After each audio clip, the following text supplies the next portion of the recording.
Remember what happens in Pinocchio.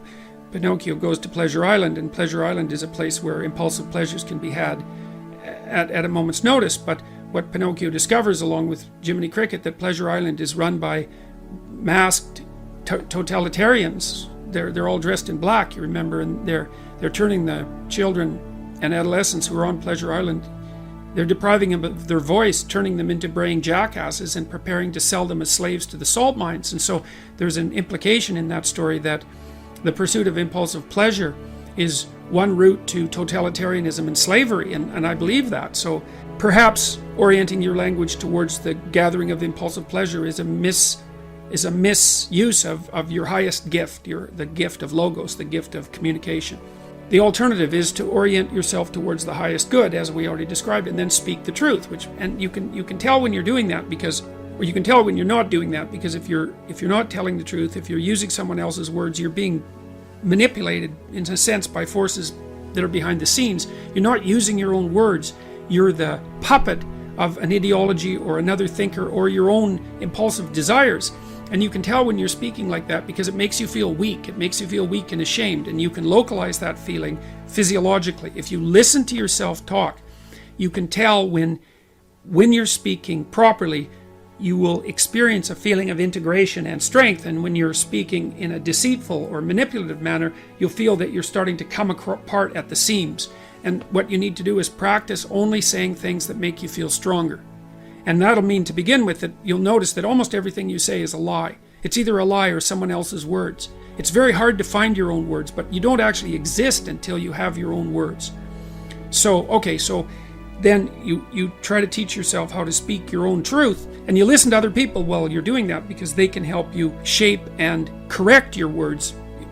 They'll react to them badly if you formulate your ideas badly, and if you listen and pay attention, then you can learn to formulate your words more and more clearly and accurately, and that makes you more and more powerful. It gives you more and more authority, which is the beneficial form of power. Okay, so you do that, and then you have to make a decision of faith, and that's basically, well, that you can either use your language to manipulate the world and make it do what you want, or you can use your language to try to articulate the truth as carefully as you possibly can, and then you can see what happens. You have to let go of your desire for the consequences that you want. You have to assume that if you speak the truth, the results are the best that is possible under the circumstances. And so it's an exciting way of living in some sense. It's like continually walking off a cliff, because you don't know what's going to happen next if all you do is say what you think. And maybe you're at work and you say what you think and you get fired, and you think, oh my God, that's a terrible catastrophe. But maybe it's not, because maybe if you're working somewhere and you have to lie to maintain your job, maybe you shouldn't be there. Maybe it's deadening your soul and damaging you in some permanent manner and making you corrupt. And so you have to orient yourself. You have to speak the truth as carefully as you can. You have to listen to others so that you correct your speech. And then you have to allow the consequences that ensue to unfold as they will. That's the ultimate act of faith, I would say.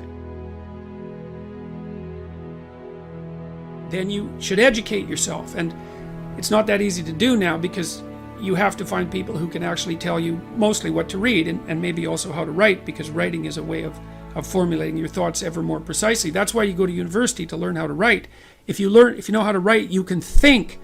If you can think and speak and communicate in writing, you're unbelievably powerful in the authority manner, because arguments move the world forward, and if your arguments are tight and well constructed and lucid and well edited and carefully thought through, and you have 5 rationales for everything that you're doing, which is what happens if you learn to write properly, then you're like a force of nature, man. No one can take you down. And that's one of the things that people aren't taught about why you go get educated, especially in the humanities.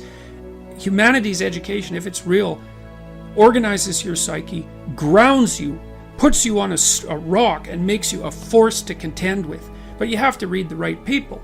And those are the great, they're the great people of the past. In my list, they're the great men of the past, and that's just how it is. And so here's who I would recommend. I put reading lists up at jordanbpeterson.com. There's 2 of them. And the people that I recommend primarily they're books written by the following list of people: Fyodor Dostoevsky, Leo Tolstoy, who I think perhaps the greatest novelist the world has ever seen, Alexander Solzhenitsyn, another great Russian novelist. I don't know what it is about the Russians, but man, they produce writers that are incomparable.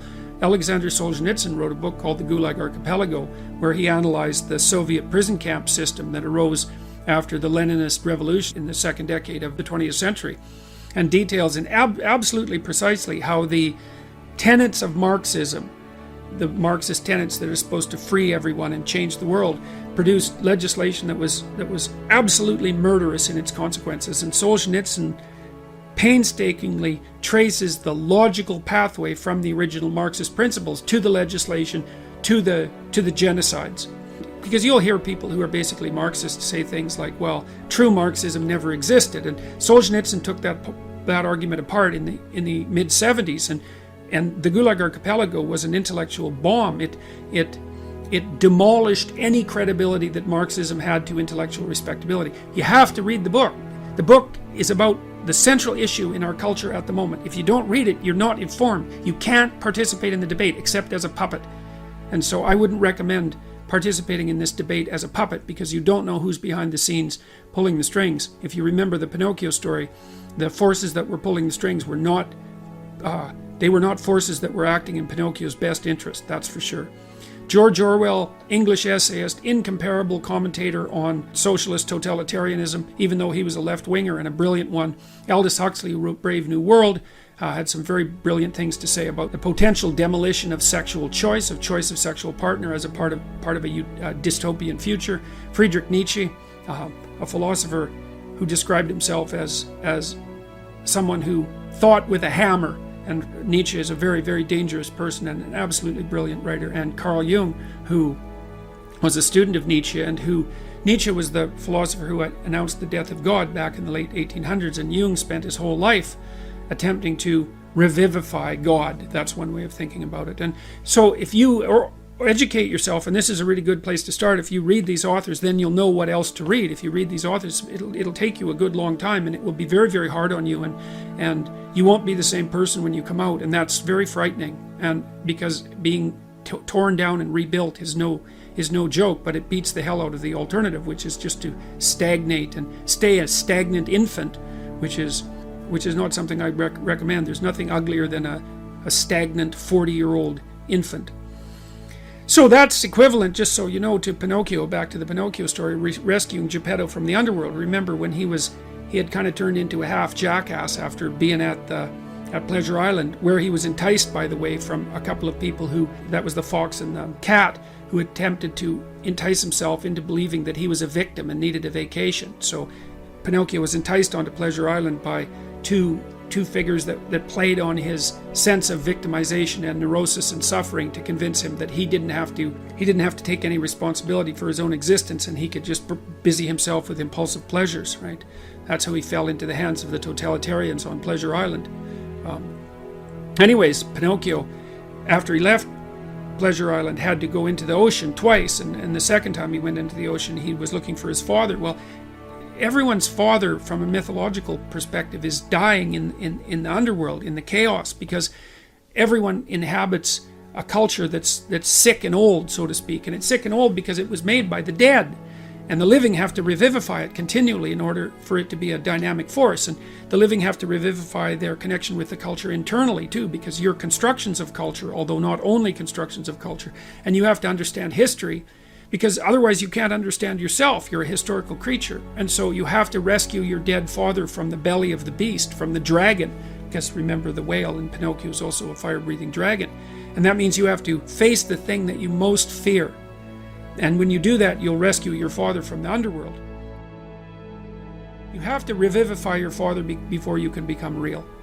And that's part of the problem with the feminist and social justice warrior insistence on the existence of the patriarchy. It's like everyone's known since the beginning of time that culture is corrupt and tyrannical, but it's also protective and benevolent. Even the language you use is a product of culture. And so you don't overthrow the patriarchy, you revivify your culture.